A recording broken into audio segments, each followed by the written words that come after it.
Assalamualaikum warahmatullahi wabarakatuh. Baiklah, pada video kali ini kita akan mempelajari materi tentang hubungan koordinat kutub dan koordinat kartesius. Nah, langsung saja pada pembahasannya. Nah, sebelumnya kita telah mengetahui bahwa letak suatu titik itu dapat dinyatakan dengan menggunakan koordinat kartesius. Namun, selain itu, letak suatu titik juga dapat dinyatakan dengan menggunakan koordinat kutub. Nah, di sini kita akan pelajari pengertian koordinat kutub dan koordinat kartesius. Nah, di sini terdapat dua diagram ya. Yang pertama ini adalah koordinat kartesius dan ini adalah koordinat kutub. Nah, di sini penjelasannya pada gambar pertama, jarak titik P ke sumbu X itu adalah X satuan. Nah, sedangkan jarak titik P ke sumbu Y itu adalah Y satuan ini ya. Nah, oleh karena itu, koordinat titik P adalah X, Y. Nah, dan dituliskan dengan PX, Y. Nah, dalam hal ini PX, Y itu merupakan penulisan dalam sistem koordinat kartesius. Nah, untuk koordinat kartesius, penulisan koordinat titiknya adalah PX, Y. Nah, sedangkan pada gambar 2 dia penulisannya adalah PR, alfa dengan yang menjadi patokan adalah jarak antara titik P ke titik pangkal O. Nah, yang mana untuk jarak antara titik P ke pangkal O itu adalah R. Nah, sedangkan selain daripada R yang disebutkan juga adalah sudut yang dibentuk oleh P ke O, POX. Nah, P ke O kemudian terhadap sumbu X. Nah, jadi di sini yang disebutkan itu adalah R, jarak antara titik P ke O, dan juga sudut yang dibentuk oleh PO terhadap sumbu X yang disebut dengan alfa, sehingga titik koordinatnya untuk koordinat kutub ini adalah P, R, alfa. Dan ini penamaan untuk sistem koordinat kutub. Nah, kemudian berikutnya hubungan antara koordinat kutub dan koordinat kartesius. Nah, di sini terdapat sebuah gambar ya, yang mana di sini terdapat titik P, koordinat titik P itu adalah PX, Y akan sama dengan PR, alfa, yang mana di sini. Nah, untuk hubungannya itu adalah cos alfa sama dengan sisi miring sisi samping dibagi dengan sisi miring. Ingat, untuk cos itu adalah sisi samping dibagi dengan sisi miring. Nah, di sini sisi samping daripada alfa itu adalah X dan sisi miringnya adalah R, sehingga cos alfa sama dengan X dibagi dengan R, sehingga ketika kita ingin menentukan nilai dari X adalah R dikali cos alfa. Jadi X sama dengan R dikali cos alfa. Nah, berikutnya hubungan antara PX, Y dan juga PR, alfa ini bisa juga kita menggunakan sin alfa, yakni sin alfa itu rumusnya adalah sisi depan per sisi miring. Nah, sisi depan daripada sudut alfa itu adalah Y, sedangkan sisi miringnya adalah R, sehingga sin alfa sama dengan Y per R. Maka ketika kita ingin menentukan nilai dari Y itu sama dengan R dikali sin alfa ya. Ini R dikali sin alfa ini. Nah, kemudian hubungan berikutnya adalah ini R terhadap X dan Y. Nah, ini merupakan segitiga siku-siku yang mana ketika kita ingin menentukan sisi miringnya itu adalah rumusnya akar dari sisi yang lainnya kita jumlahkan.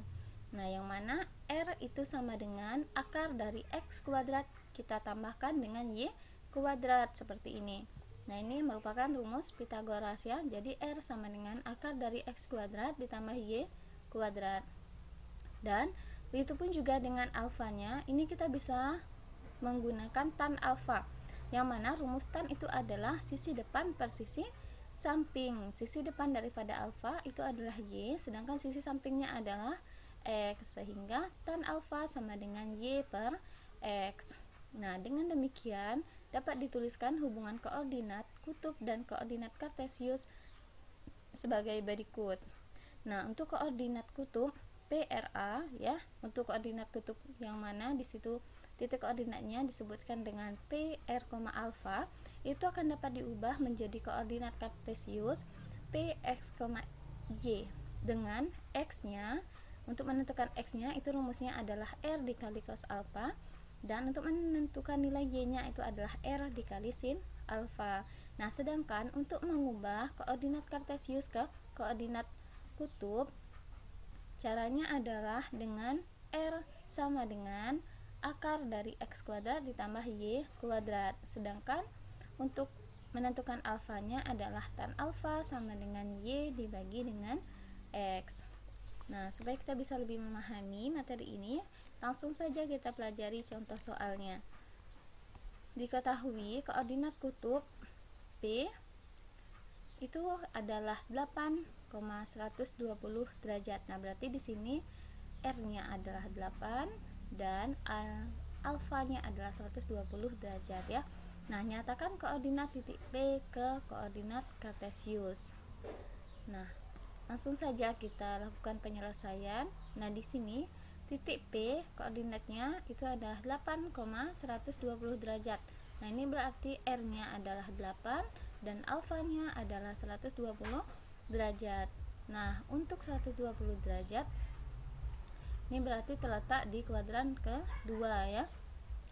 Nah, di sini seperti rumus yang telah kita pelajari, bahwa untuk mengubah koordinat kutub ke koordinat kartesius, caranya adalah untuk menentukan X-nya, rumusnya adalah R dikali cos alfa. Nah, R-nya adalah 8 dan alfanya adalah 120 derajat, sehingga di bawahnya kita tulis X sama dengan 8 dikali cos 120 derajat. Nah, kemudian untuk X-nya langsung kita turunkan, langsung kita tulis ya, X sama dengan 8 kita tulis dulu. Nah, kemudian untuk cos 120 derajat, nah 120 derajat ini berarti terletak di kuadran kedua. Nah, untuk kuadran kedua, rumusnya itu adalah 100 cos 180 derajat dikurang alfa. Nah, 180 derajat dikurang berapa? Hasilnya adalah 120. Nah, maka kita ketahui bahwa untuk 120 derajat ini merupakan pengurangan dari 180 derajat dikurang 60 ya. Berarti alfanya adalah 60. Nah, berarti di sini kita buatlah cos 180 derajat dikurang 60 derajat itu sama dengan, nah karena dia terletak di kuadran kedua, maka cos itu bernilai negatif ya, karena untuk yang positif hanyalah sin saja, sin sama kosekan. Nah, maka kita buat sini negatif cos 60 derajat, dan cos 60 derajat itu hasilnya adalah 1/2. Karena di sini negatif, maka di sini kita buatlah min 1/2. Nah, di sini kita kalikanlah, kita tulislah sini min 1/2. Kemudian dikali dengan 8, maka kita dapatkanlah hasilnya X sama dengan min 4. Nah, selanjutnya kalau sudah kita peroleh nilai X-nya, maka selanjutnya kita harus menentukan nilai Y, yang mana rumusnya adalah Y sama dengan R kali sin alfa. R-nya adalah 8 dan alfanya adalah 120 derajat. Maka di sini kita buat Y sama dengan 8 dikali sin 120 derajat. Nah, berikutnya untuk Y sama dengan 8 langsung kita tulis ya. Sedangkan untuk sin 120 itu rumusnya adalah sin 180 dikurang alfa, karena dia terletak di kuadran kedua ya. Nah, kan yang mana untuk 120 derajat ini terletak di antara 90 derajat hingga 180 derajat, sehingga posisinya di kuadran kedua, yang mana rumusnya adalah sin 180 derajat dikurang alfa sama dengan sin alfa. Nah, di sini kita lihat ya bahwa sin 120 derajat. Nah, kita hitung 120 derajat itu merupakan hasil pengurangan antara 180 dikurang berapa? Nah, untuk 120 derajat ini merupakan hasil dari pengurangan antara 180 derajat dikurang 60 derajat, sehingga alfanya adalah 60 derajat. Nah, karena di sini untuk sin itu adalah tetap positif ya, karena dia di kuadran kedua yang positif yaitu sin dan juga kosekan. Maka di sini nilai sinnya tetap positif, kita tulis sin alfa. Karena alfanya 60 derajat, maka di sini kita tulis sin 60 derajat. Dan untuk sin 60 derajat itu nilainya adalah 1/2 akar 3. Maka di sini kita tulislah 8 dikali 1/2 akar 3. Nah, untuk 8 kali 1/2 akar 3, ini 8 dan 2 di bawah ini bisa kita bagi ya. 8 bagi 2 itu hasilnya adalah 4. Nah, 4 kali 1 akar 3 itu hasilnya adalah 4 akar 3. Maka kita bisa peroleh nilai Y-nya sama dengan 4 akar 3. Nah, untuk ini kedua-duanya sudah kita peroleh, baik X maupun Y-nya. Nah, kalau sudah sampai di sini, maka kita harus membuat kesimpulan. Jadi, koordinat kartesiusnya adalah X dulu baru Y. X-nya adalah min 4 dan Y-nya adalah 4 akar 3. Nah, untuk contoh berikutnya, kita mengubah dari koordinat kartesius ke koordinat kutub. Nah, yang mana titik A nya itu adalah diketahui A sama dengan min 10,20. Berarti X nya adalah min 10 dan Y nya adalah 20. Nah, dia terletak di kuadran kedua karena di sini ya kita lihat bahwa untuk kuadran pertama semuanya positif baik X maupun Y, sedangkan untuk kuadran kedua X nya negatif dan Y nya positif, berarti dia di kuadran kedua. Nah, di sini untuk pertama kita menentukan nilai R. Nah, R sama dengan X kuadrat ditambah Y kuadrat. X kuadrat berarti min 10 kuadrat ditambah 20 kuadrat.